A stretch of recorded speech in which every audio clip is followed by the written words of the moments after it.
एक सवाल मैं पूछा हूं कि हार क्यों कहते हैं, जीत क्यों नहीं कहते हैं? क्योंकि जीतने वाले के गले में न डाला जाता है। सुनिए,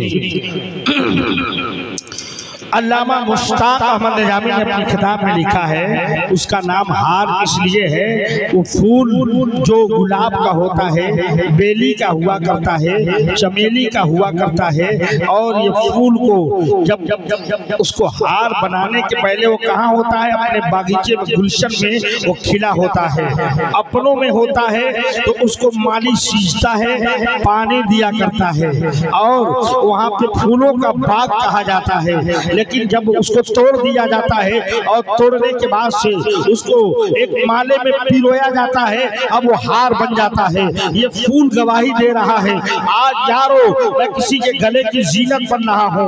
और उसके बाद से अब जब पार्टी खत्म हो जाएगी, नेताजी जो जीते हैं ये जश्न खत्म होगी, ऐसे आलम में अब मुझे मेरी कोई कीमत नहीं रहेगी। कोई आएगा मुझे पैरों तले रौंद देगा, कोई आएगा मुझे अपने पैर से अपने जूतियों के तले रौंदता चला जाएगा।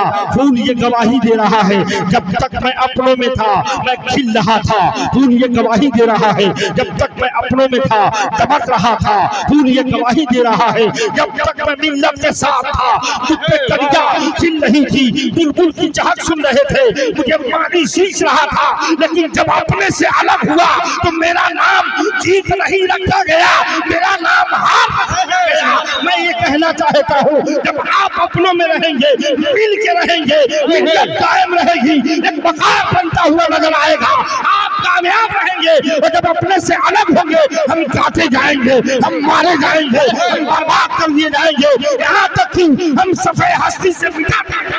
नारे तकबीर, नारे रिसालत, उलमाए अहले सुन्नत, नारे तकबीर, सुभान अल्लाह। हम अपने में रहेंगे तो इंशाअल्लाह एकदम मजबूती रहेगी। इसलिए बता रहा है, जब फूल को अलग किया गया तो क्या हो गया? हार हो गया। ये बता रहा है, हम लोगों को संदेश दे रहा है, एक ताई और मिल्लत बना के रहिए।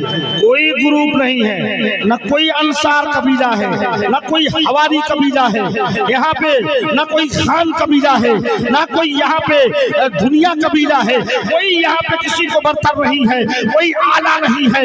रब के नजदीक वही बंदा पसंद है। मेरे आका इरशाद फरमाते हैं, जो मुत्तकी है, कुरान में रब ने इरशाद फरमाया है, वही जो सबसे ज्यादा परहेजगार होगा कल रब ताला क़यामत के मैदान में, जो अल्लाह रब्बुल इज्जत उसको मुस्सा सुनाएगा, उसी शख्स से सुनाएगा। न खान के बुनियाद पे सुनाएगा, न शेख के बुनियाद पे सुनाएगा, न हवारी के बुनियाद पे सुनाएगा, न अंसारी के बुनियाद पे सुनाएगा। अगर सुनाएगा तो आपके तकवे के बुनियाद पे रब ताला आपको जन्नत अता करेगा। सुभान अल्लाह। यहाँ तो मामला ये है कि मौलाना साहब के दरवाजे पे प्रोग्राम है, उनसे हमारी बातचीत नहीं, हम उनके दरवाजे पे क्यों जाएंगे? देखिए, बात इंसाफ के लोगों को बुरी लगती है। माशाअल्लाह साहब, आप भी घबराइएगा मत, जो भी मुकदमा होगा मेरे ऊपर होगा, जो बातें होगी मेरे ऊपर होगी। अब बात आ गई है तो अर्ज कर दूं, मैं एक बात बोलूं, बात इंसाफ के लोगों को बुरी लगती है, और सच कह दो तो कलेजे में छुरी लगती है। मैं आईना हूँ, दिखाऊंगा दाग चेहरे का, जिसे खराब लगे सामने से हट जाए। आज मेरे ऊपर भी बहुत सारे लोग नीचे उछालते हैं, मैं नमाज नहीं पढ़ता हूँ। आपने अपने गरीबान में झांक के देखा, मैं नमाज नहीं पढ़ता हूँ। हजरत फरमाते हैं, एक जाहिल, एक आलिम को ये नहीं कह सकता है तुम नमाज पढ़ने चलो, इसलिए कि आलिम तुमसे बेहतर जानने वाला है। कल क़यामत का मैदान होगा, अल्लाह रब्बुल इज्जत इरशाद फरमाएगा, आबिद तू जन्नत में जा, आबिद तू जन्नत में जा। आबिद को बुलाएगा, आलिम आलिम को बुलाएगा, और आबिद को कहेगा तू अपनी इबादत और रियाजत के बुनियाद पे ए आबिद जन्नत में जा। आबिद खुश होगा और जन्नत में चला जाएगा। लेकिन आलिम को कहेगा अल्लाह ए आलिम ठहर जा। आलिम घबराएगा, मामला क्या है? ये दुनियादार के बारगाह में आज रुकने की बात नहीं हो रही है, आज एहतमुल हाकिमीन रोक रहा है। मामला क्या है? रब की रहमत जोश में आएगी, कहेगा ए आलिम तुझे घबराने की जरूरत नहीं है। आबिद अपनी इबादत के बुनियाद पर जन्नत में जा रहा है, और तू ले, अकेले तुझे जन्नत में जाने की जरूरत नहीं है। आज तू शफाअत करता जा, तू जिसके बारे में शफाअत करेगा मैं उसे जन्नत का परवाना अता करूंगा। सुभान अल्लाह। नारे तकबीर, नारे रिसालत, उलमाए अहले सुन्नत, मैं उसे जन्नत का परवाना अता कर दूंगा। इसलिए आलिम का एहतराम जरूरी है। सुनिए, बहुत जरूरी है एक आलिम का एहतराम। मैं बताऊं, कल मुफ्ती साहब एक हदीस भेजे, मैं पढ़ रहा था, गौर से सुनिएगा। आलिम अगर सो के टेक लगा के सो के मसाइल के इस्तेमाल पे गौर करे, वो जितने देर गौर करता रहेगा आबिद के 70 साल इबादत से बेहतर उसमें। अब आप बताइए, हम कहते हैं आलिम और हम बराबर हैं। मैं एक बात कहूँ, ज्यादा आलिम के पीछे न पड़े, ज्यादा हाफिज के पीछे न पड़े, आप अपना काम करें। वो भी आदमी है, वो भी खाता है, वो भी पीता है, वो भी इंसान है। और इंसान हो मुरत्तबा खताए मेरा निशान, इंसान गलतियों से मुरत्तब है, उससे गलतियां हो जाती है। इमाम का मकाम तो ये है प्यारे, इमाम बड़ी कोशिशों के बाद से आलिम बनता है। आज मौलाना शुक्रुल्लाह साहब के वालिद साहब ने इनको आलिम बनाया और उनको बड़ी मेहनत और मुशक्कत के साथ एक आलिम के मंजिल से फाइज किया। खुदा की कसम, वो बाप खुश नसीब है, मुझे कहने दिया जाए, वो बाप खुश नसीब है, वो माँ खुश नसीब है, इसने अपने बच्चे को आलिम बनाया, हाफिज कुरान बनाया। इसका मतलब ये है कि बच्चा पढ़ा करता है, मदरसे में रहता है। आपने देखा होगा, आपके दो बेटे हैं, एक को मदरसे में आप भेजते हैं, एक को इंग्लिश कॉन्वेंट में भेजते हैं। मदरसे में जो पढ़ने वाला बच्चा है, जब बाप तैयार करता है, न माँ तैयार करती है, न बाप बहन तैयार करती है। लेकिन इंग्लिश मीडियम से पढ़ने वाला बच्चा, या आप कान खोल के सुन लो मुसलमानों, जो इंग्लिश मीडियम में जो पढ़ने वाला बच्चा है, सुबह सवेरे उठता है, माँ को फिक्र है, मेरे बेटे का एडमिशन इंग्लिश मीडियम स्कूल में हुआ है, उसको 500 रुपया पर महीने फीस चार्ज करना पड़ता है।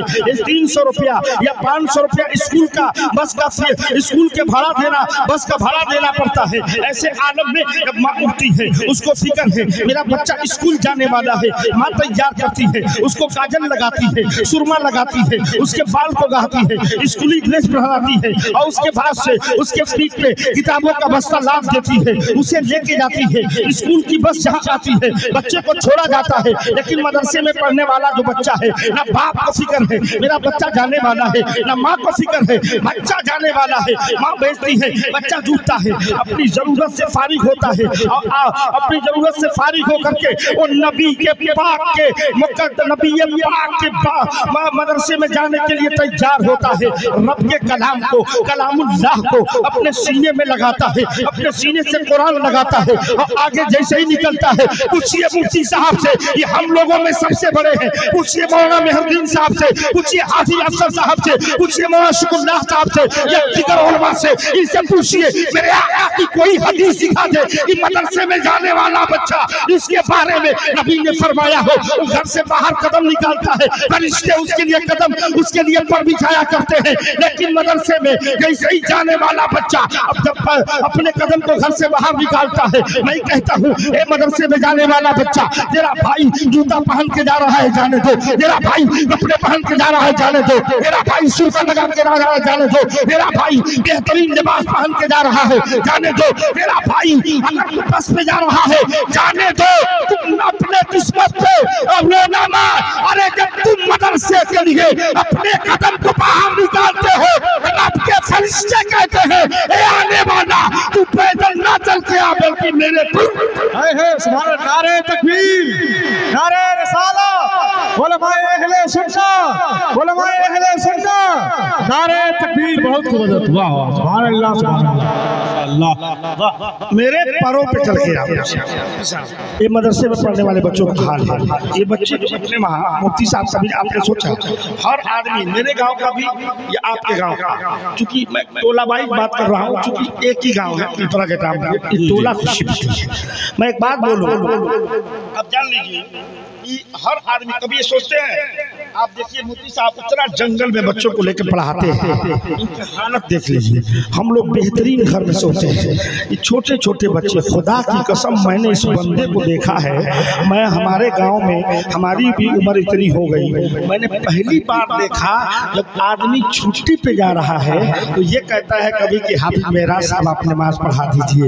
ये देखिएगा इखलास देखिए, हाफिज मुआशुल्लाह साहब आप नमाज पढ़ा दीजिएगा। हालांकि छुट्टी तो छुट्टी हुआ करती है, तो छुट्टी पे घर चले गए, इनकी कोई जिम्मेदारी नहीं बनती है, लेकिन इखलास देखिए उम्मत अपने अपने अपने मुक्तदियों का कि जब जाते हैं तो घर जा रहे हैं, फिक्र खुशी पटी की लगी रहती है कि मेरे मुक्तदी नमाज किसके पीछे पढ़ेंगे। जरा ये देखिए यहाँ के कुछ पहचान रखने वाले हमारे वहाँ के कुछ लोग ऐसे हैं जो इससे पाक और मुनस्सा हस्ती पे कीचड़ उछालते हैं। खुदा की कसम आलिम के पीछे न पड़ा करो। मेरे आका ने इरशाद फरमाया है कल क़यामत के मैदान में जब तू जाएगा न तुझे मुक़र्रिर लेके जन्नत में जा सकता है, न तुझे मुदर्रिस जन्नत में लेके जा सकता है, न तुझे कोई शायर जन्नत में लेके जाएगा। और जब क़यामत में हम जाएंगे रब फरमाएगा इमाम तू आगे आगे जा, मुक्तदी तू उनके पीछे चल।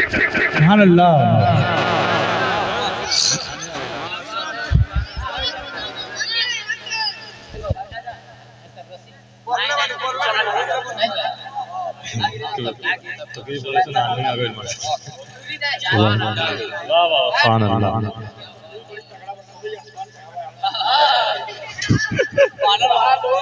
बन का तो लगा हो बैठिए आप जरा बैठिए, आ जाते जिगरी लाए थे।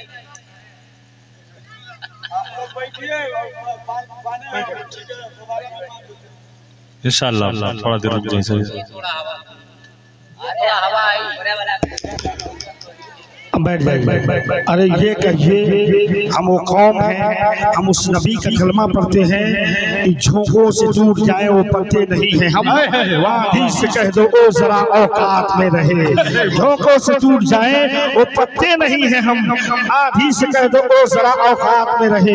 अब मैं आपको बता रहा था, मदरसे में जाने वाला बच्चा वो भी जा रहा है, स्कूल में जाने वाला वो भी जा रहा है, लेकिन दोनों के जाने का अंदाज देखिए।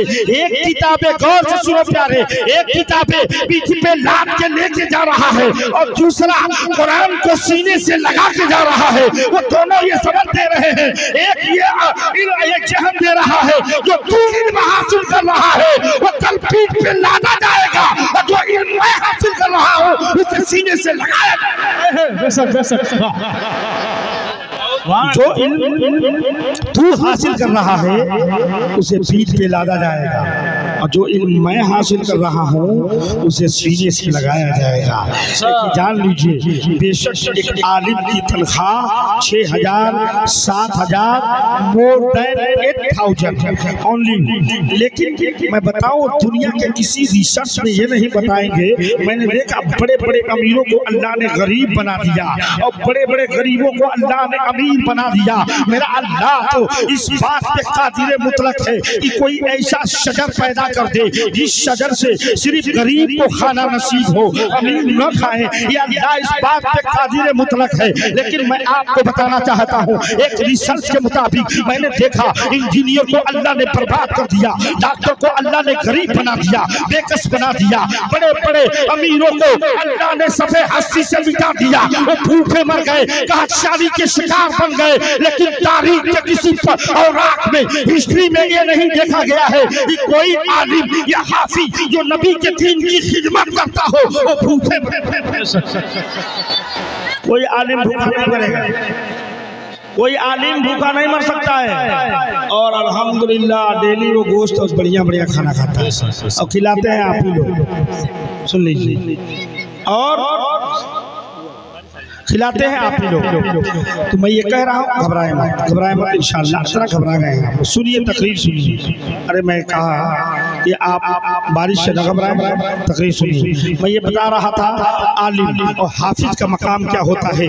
आज दूर दराज से 25 बच्चे अपने गाँव के मदरसे में मुफ्ती साहब अपने अपने पास रख करके दिन भर उनके साथ रहते हैं। मैंने देखा है इनका तड़पना। और से मेरी बात को सुनो, बारिश और आंधी के चक्कर में न पड़े आप। घटना। आओ देखो, यही मुफ्ती साहब है। मैंने देखा बच्चा कोई बीमार पड़ जाता है, आप उसके दवा के चक्कर में पिपरा भागते हैं, किसी बच्चे को दौड़ाते हैं। मेरे बच्चे को नाश्ता नहीं मिला है। मैंने देखा है मुफ्ती साहब कई कई दिनों तक लोगों से लड़ते रहते हैं, मेरे बच्चे भूखे पड़ गए, मेरे बच्चे भूखे रह गए। खुदा की कसम, आप कभी मदरसे में झांक के देखते हैं, आप बुराई करने के चक्कर में या आप लगे रहते हैं? जाके देखिए मदरसे में जब तक बच्चा पढ़ा करता है वहाँ न चारपाई का व्यवस्था है, न पलंग का व्यवस्था है, न सोफा सेट का व्यवस्था है। लेकिन जब तक बच्चा आपके घर में रहा करता है, आपके घर में रहता है, बच्चे का हाल क्या है? माँ की नजर में रहता है, बाप की नजर में रहता है, बेटे की नजर में रहता है, मोहल्ले की नजर में रहता है, सोफा पे सो रहा है, चारपाई पे सो रहा है।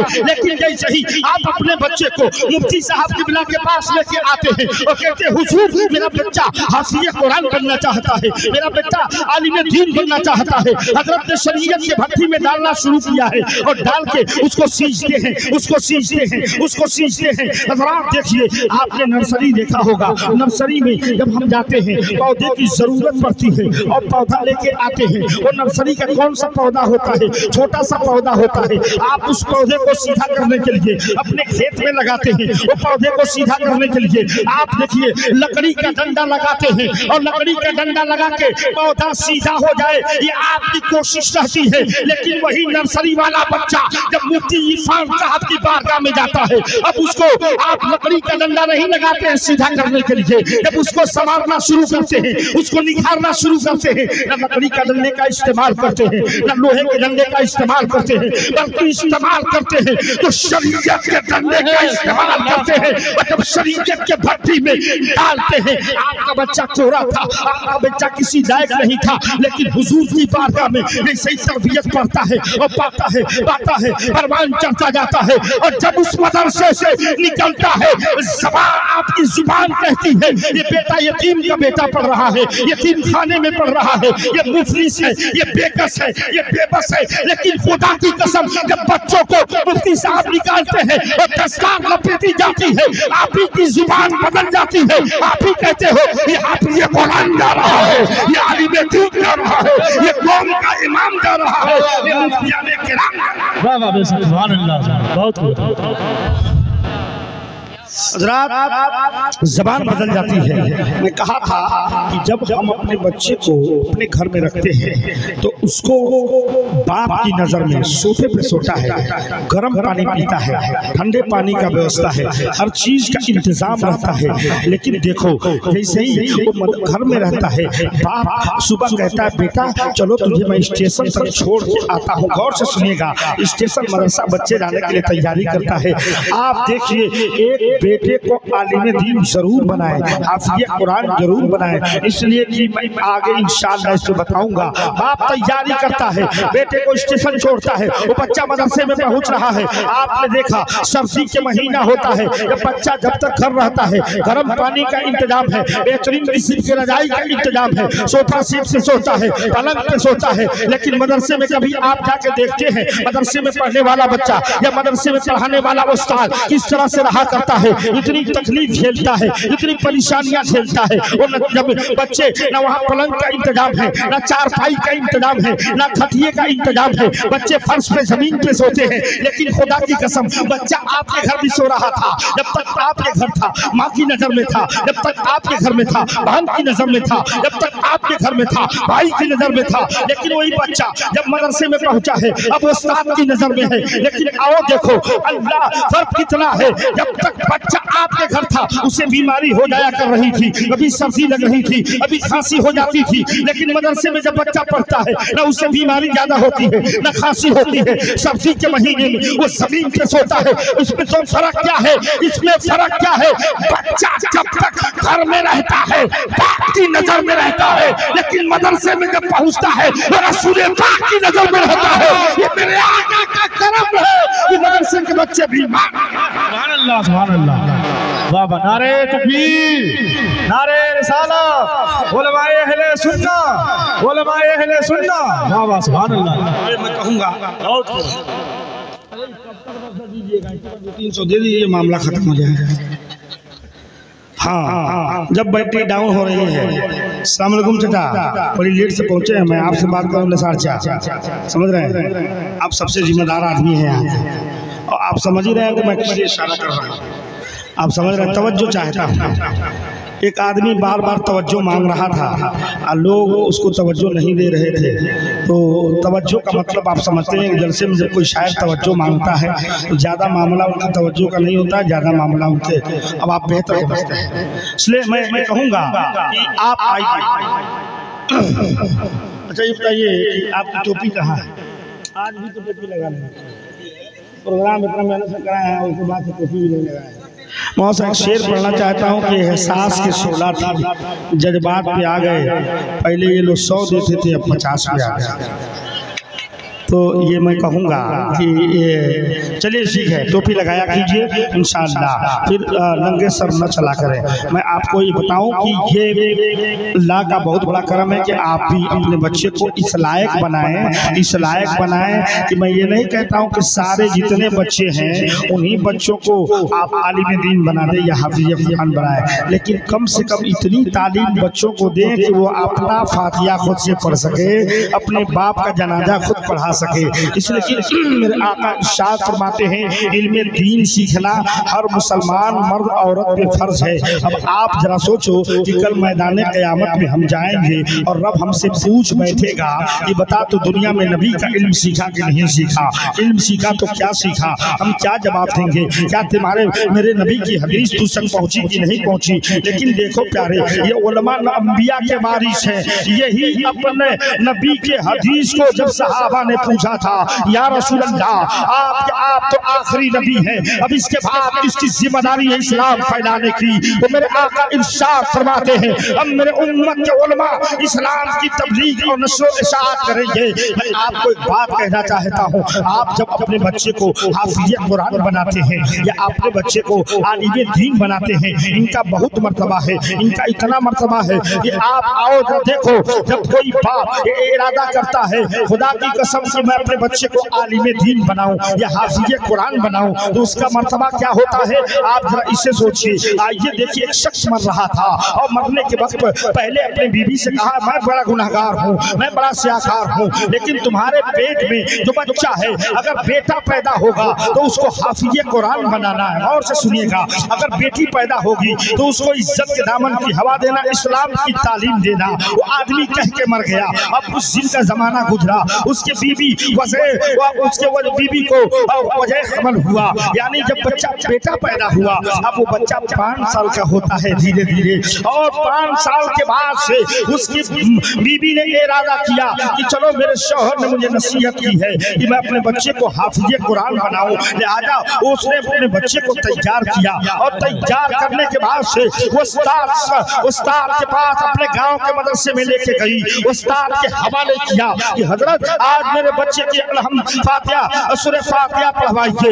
अलहम शरीफ शुरू कराएं, अपने बच्चे को आज तस्मिया सिखाएं। उसने अपने बच्चे को उस्ताद के पास छोड़ा है, और छोड़ने के बाद से उसका छोटा 5 साल का बच्चा है, जैसे ही उस्ताद ने कहा कि पढ़ बेटा औज़ु बिल्लाहि मिनश शैतानिर रजीम व बिस्मिल्लाहिर रहमानिर रहीम, जैसे उसने तोतली जबान में पढ़ा है, उसका बाप जो मरा था कब्र की दुनिया में जो पहुंचा हुआ था वो गुनाहों में मुब्तला था, अजाब में मुब्तला था, उसने दुनिया में बड़ी फसाद किए थे, चुगलखोरी की थी, जारी की थी, मक्कारी की थी। रब की पकड़ बड़ी शदीद हुआ करती है, रब ने कब्र की मंजिल में उसे अजाब देना शुरू किया है। रब ताला अजाब के फरिश्तों को हुक्म देता है, ए फरिश्ते इस मेरे बंदे के कब्र में अजाब के फरिश्तों को हटा दो, और अजाब हटाने के बाद से अजाब के फरिश्ते पहुंचते हैं, रहमत के फरिश्ते पहुंच रहे हैं, और अजाब के फरिश्ते पूछते हैं ए मौला मामला क्या है? ये आदमी को तू कब्र में है, ये मर गया है, और मरा हुआ बंदा ना कोई अमले साले कर सकता है ना अमले खैर कर सकता है, कौन सी अदा तेरी बारगाह में पसंद आ गई? तो रब फरमाता है ये बंदा गुनहगार है, मैं जानता हूँ, ये फरिश्तों छोड़ दो, ये बंदा स्याकार है, मैं जानता हूँ, ये फरिश्तों छोड़ दो, ये बंदा गुनहगार था, इसे मैंने गुनाह की वजह से कब्र में अजाब अजाब देना शुरू किया था, लेकिन तुम नहीं जानते हो, जो मेरी नजर देख रही है। फरिश्तों ने पूछा, मौला तू क्या देख रहा है? इतना कहना है, रब फरमाता है, ए फरिश्तों तू नहीं जानते हो, अभी मरा था, इसकी बीवी के पेट में बच्चा था, आज वो बच्चा 5 साल का हो गया है, आज मदरसे में पहुंचा है, नबी के मदरसे में पहुंच करके उस बाप के पास आज उसने औज़ बिल्लाहि मिनश शैतानिर रजीम पढ़ा है और बिस्मिल्लाहिर रहमानिर रहीम पढ़ा है। ए फरिश्तों तुम ये बताओ, जो इसका बच्चा जमीन के ऊपर मुझे रहमान और रहीम कह के पुकार रहा है, ये मेरी रहमत को गवारा नहीं है कि मैं उसके बाप को जमीन के अंदर कब्र में अज़ाब, उसके बाप को कब्र में अज़ाब दूं। ये सोचिए कि ये हाल है। हम अपने बच्चे को जब पढ़ाएंगे तभी ना बेटा जाएगा। बेशक आप मुफ्ती साहब या मुख्तार मौलाना, मैं तो किसी लायक नहीं हूँ, मैं सबसे कमतर हूँ यहाँ पे जितने लोग बैठे हैं। ये तो अल्लाह का करम है, मैं भी किसी तरह मौलवी मौलाना बन गया। और आज के इस डेट में जब मैं फंसता हूँ, कहीं कुछ सीखना होता है तो मुफ्ती साहब के पास जाता है। अब बताइए कि मौलवी होकर के मुफ्ती साहब के पास जा रहा है और हमारे गांव के सारे लोग अपने आप को अल्लामा समझते हैं, दिन भर बुराई करने लगते हैं। सुन लीजिए, कल अल्लाह ताला कल कुछ ऐसे भी शख्स होंगे जिनको जहन्नम में इस बुनियाद पे डालेगा कि तू आलिम की बुराई करता है, आलिम की बुराई करता था। गलती इनसे भी होती है, खता होती है, लेकिन इतना मत पड़िए। इसलिए कि मैं बताऊं, इनसे मोहब्बत करने वाला मेरे आका इरशाद फरमाते हैं, जिसने आलिम से मोहब्बत की उसने मुझसे मोहब्बत की। बोले सुभान अल्लाह, बोलिए सुभान अल्लाह। आलिम को देखना, मेरे आका इरशाद फरमाते हैं, जिसने आलिम की ज़ियारत की गोया उसने मेरी ज़ियारत की, जिसने आलिम का एहतराम किया उसने मेरा एहतराम किया। कल क़यामत के मैदान में अल्लाह पाक सबसे पहले इरशाद फरमाएगा, अंबियाए किराम आप शफाअत करें। पहले सबसे पहले अंबिया शफाअत करेंगे, उसके बाद फरमाएगा ए आलिम दीन आप शफाअत करें, आलिम दीन शफाअत करेंगे।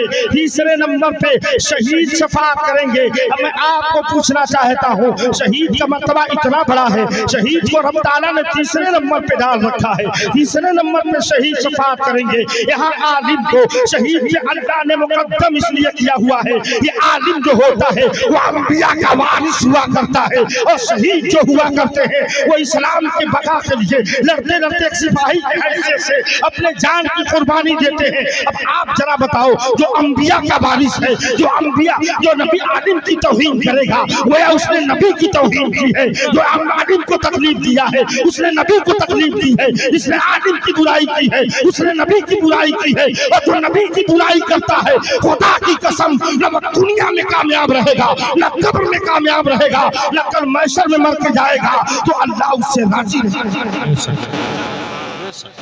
कल एक हदीस पेश करूं, कल मैदान क़यामत में एक शख्स को अल्लाह हुक्म फरमाएगा, ये फरिश्तों इसे जहन्नम में डाल दो। फरिश्ते उसे वो लेके चलेंगे जहन्नम में। वो मुड़ के देखेगा, मुड़ के देखेगा तो कहेगा अल्लाह, ए मेरे मौला, इसकी जमात है जो जन्नत में जा रही है। अल्लाह फरमाएगा कि ए फरिश्ते से बोल दो, ये उलमा की जमात है, जन्नत में जा रही है। सुभान अल्लाह, ये उलमा है जो अपने अहलो अयाल के साथ जन्नत में जा रहे हैं, और जो इनसे मोहब्बत किया है उन्हें भी लेके जन्नत में जा रहे हैं। उसको कहेगा, पलट के कहेगा, ए अल्लाह, मैंने ये सुना था कि तू कहारो जब्बार है। ए अल्लाह, हम तेरे कहारियत और जब्बारियत को मौला हमने देख लिया, लेकिन ए अल्लाह, हमने ये भी सुना था कि तू रहीम और करीम है। हमने तेरे रहीमी और करीमी की बुनियाद पे, ए अल्लाह, मैं ये चाहता हूँ कि तू मुझे बख्श दे इन उलमा के सदक़े में। अल्लाह फरमाएगा, ए फरिश्तों, इसे करीब लेके आओ। जब करीब लेके जाया जाएगा, अल्लाह पूछेगा, बता तेरे घर में कोई आलिम दीन था, वो गुनाहगार होगा, वो सियाकार होगा। गौर से सुनिएगा, वो कहेगा मौला मेरे घर में कोई आलिम नहीं था। फिर कहेगा, बता तेरे बस्ती में, तेरे मोहल्ले में कोई आलिम दीन था। वो कहेगा मौला मेरे मोहल्ले में कोई आलिम दीन नहीं था। वो फिर फरमाएगा, बता तेरे गाँव में कोई आलिम दीन था जिससे तू मोहब्बत किया करता था, वो कहेगा मौला कोई नहीं था मैं जिससे मोहब्बत किया करता था।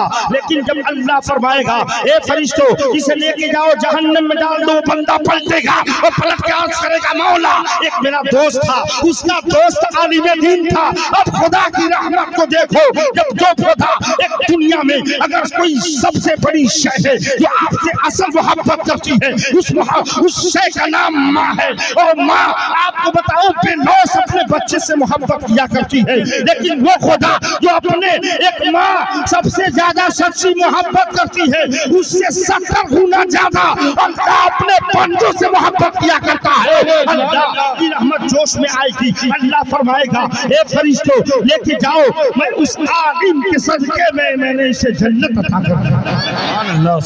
अब आप अपने आप को जायजा लीजिए कि हम कितना आलिमों के चक्कर में पड़े रहते हैं। आज एक आलिम दीन के घर मिलादुन नबी है और उनके बाप को मैं मुबारकबाद पेश करता हूँ कि उन्होंने अपने बेटे को आलिम दीन मिलाया है। समझ रहे हैं? इसलिए कि कल देखेंगे, ये कल मालूम पड़ेगा कि कितने बेटे, 3 बेटे 4 बेटे जो भी है माथे पर, ये पता चलेगा, कल पता चलेगा कि किस बेटे के लिए मैंने कितना खर्चा किया और किस बेटे के लिए मैंने किया। सबसे मोहब्बत करें, लेकिन सबसे मोहब्बत में खास मोहब्बत वो बेटा है जो मरने के बाद से आपके कब्र पे, खुदा की कसम आपका अगर कब्र पे जाने वाला या मरने वाला जब आदमी मरा करता है और उसका बेटा जब मुसल्ले पे चढ़ा करता है, आप मुफ्ती साहब किबला ये नेक हैं, परहेजगार हैं, अल्हम्दुलिल्लाह हम सब में सबसे ज्यादा सोमो सलात के पाबंद हैं। इनसे आप चाहे नमाज जनाजा पढ़वा दे, हम पढ़वाते भी हैं। इसी अल्लाह के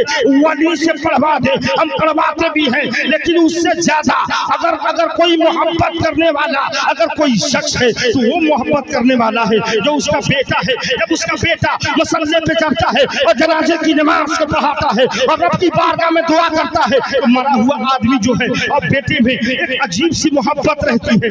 लेकिन मुफ्ती साहब उस मैयत से ज्यादा मोहब्बत करते हैं और वो बेटा जब मोहब्बत करता है और मोहब्बत करने के बाद से अपने बाप के लिए हाथ उठाता है, अर्ज करता है मौला ये वो मेरा बाप तेरे सामने लेटा हुआ है जो मेरा बाप जिंदगी भर पत्थर लूटता रहा, पत्थर लाता रहा, लेकिन मेरे लिए